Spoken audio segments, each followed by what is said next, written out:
So about 3 years ago, I was involved in a fight, a life-changing event. I was out with some friends celebrating opening a new business.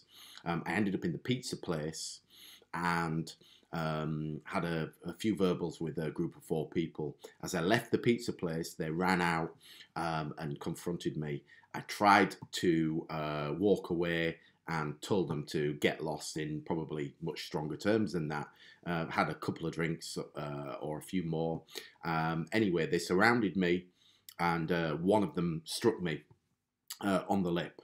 The person then tried to strike me again, so I stepped back. They lost their balance. I kneed them in the face, and as their head went up, I punched the person on the jaw, knocked the person clean out on the pavement. I then moved away. Another one came at me, grabbing for my face. So I basically just grabbed their fingers, pushed them down, and took the person to the ground. I then moved away again, and another one that was attending to the guy, that the person had been knocked out, basically ran at me quickly across the road, screaming and shouting. So I basically just used a palm strike, just struck the person as they came towards me. The person flew back, fell on the ground in the road, and broke their arm. And then I just basically walked away, walked home. From that situation, as it wound up, I was then charged with 2 counts of GBH.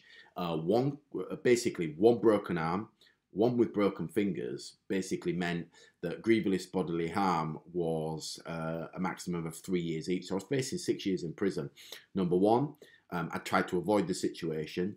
Number two, I used reasonable force. Basically one strike, and then I disabled the person and walked away. You know, there was no excessive violence, no kicking in the head 5, 10 times or anything like that, which I could have done. So there's basically, and from that situation, I had about 10 months of severe stress where I was facing potentially prison. There was literally me. I had no witnesses. They had about 4 or 5, and they colluded with other people to give false evidence and witness statements for the event. So basically, it looked like I was screwed, and there was no CCTV in the street. The CCTV in the pizza place seemed to have gone missing.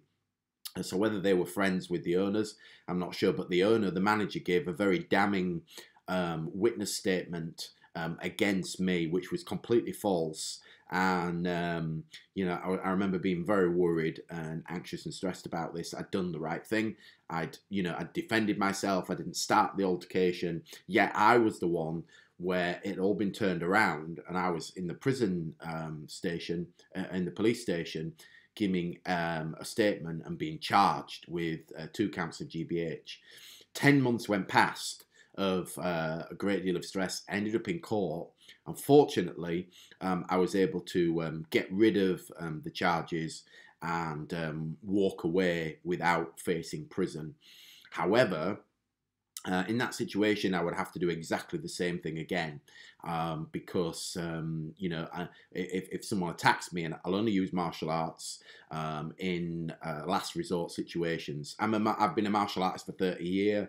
I was a top fighter, a professional martial arts instructor for a lot of my life, so very proficient and skilled in being able to deal with these types of attacks. Obviously, they weren't aware of that, but the lessons you can take from this, especially with a lot on YouTube, is that there's a lot of glamorization of violence. You see a lot of cowards knocking people out with cheap sucker punches, cheap shots, and it only takes that person to die or bang their head on the floor, and you're going to be in prison with manslaughter.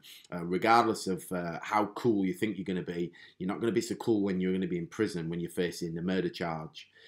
So the things you can take away from this are basically is to avoid every situation as possible. The best, most skilled martial artists are not the ones with the physical skills, but the ones with the soft skills, and they can talk their way out of a situation. They understand that it's not worth it.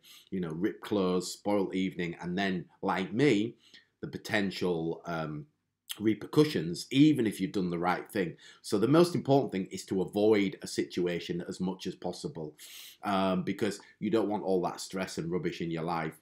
The second thing is, there's a phrase, I'd rather be tried by 12 than carried by 6.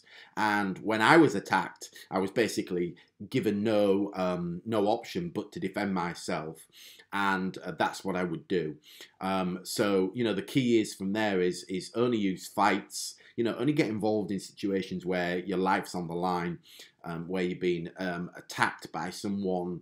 So avoid road rage, and avoid silly little reacting to silly little things. And often those things can be caused by triggers, underlying issues in your life that are not right or need resolving. So you overreact in situations and bring on conflict because of issues in your life. So it would be a good thing to kind of get rid of those, because if you walk around with these up in life, then you're going to attract more of this back, and hassle and stress. So that's a couple of things that you can do. I've just launched a new course on Udemy, which is called Hand-to-Hand Combat Training. And basically, because I've done martial arts my whole life, I've done thousands and thousands of punches and techniques and sparring and training. The majority of people are not prepared to put in that amount of time. However, they want to be safe. So I created a course which is designed, which is purely about how to fight and win in a situation in the street without spending years of your life like I did, so you could proficient, so you can deal with scumbags that might attack you or target you or your family and keep them safe. You might also be able to get in because I'll put a special discount code because it's just gone live now. But the most important thing is to enjoy your life. Try and avoid bad situations, injuries and hassle and stress and caught like I did. If you do find yourself in that position, try and avoid places where danger could occur. Try and be with someone in situations so you've got witnesses. I mean, it could be something silly like, you could have a neighbour that likes conflict and likes to create trouble. You could go outside, they could attack you. They have their wife and their daughter basically say that you were the one that attacked him. He ends up on the floor. And you could be the one that could be facing a prison charge. It's as simple as that, like I did. So the key thing is just to be aware. If you have to defend yourself, make sure you've got the tools to be able to do that, both the verbal, the psychological and body language skills. And then if it does go to last resort, you have got the physical skills to deal with the situation. Have a look in the link below, click on that and check it out. Thanks very much.